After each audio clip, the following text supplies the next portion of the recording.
So, the last few artillery intelligence reports have covered topics like AR product standards and business models, but to put more substance and validation behind those narratives, we decided to ask real consumers how they feel. So, working closely with Thrive Analytics, artillery intelligence authored questions to be fielded through its established survey engine to more than 75,000 US adults. And the result is Wave 6 of the research and a narrative report that we published to unpack the results.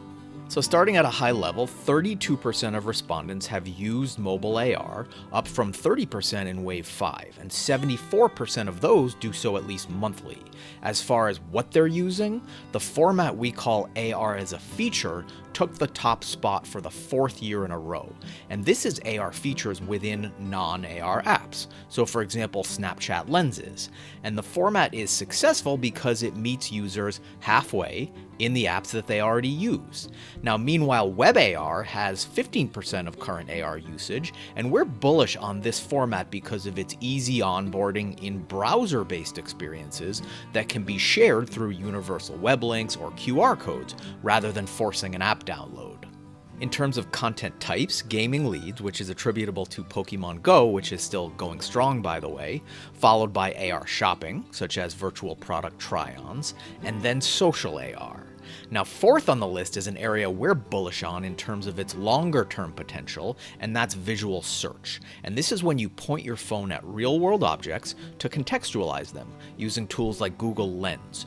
And it checks all the boxes for potential killer apps, including frequency and utility and broad applicability. It's also naturally monetizable given high user intent, just like web search, but through the camera. So Google is salivating over that factor and continues to invest in Google Lens, which should be another accelerant. So another positive sign was that 69% of respondents report high satisfaction with mobile AR, which is great, but that stood in contrast with non-users who report explicit disinterest. And this keeps coming up wave after wave of this research, and it really characterizes AR's marketing challenge. So users love it, but they have to first try it to really get it.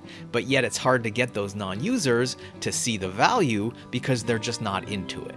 Now, furthermore, it can't be captured in traditional marketing like photos or video. So altogether, it's really a classic chicken and egg dilemma. And it'll take time and cultural acclimation to get past those barriers in a sort of slow-moving step function.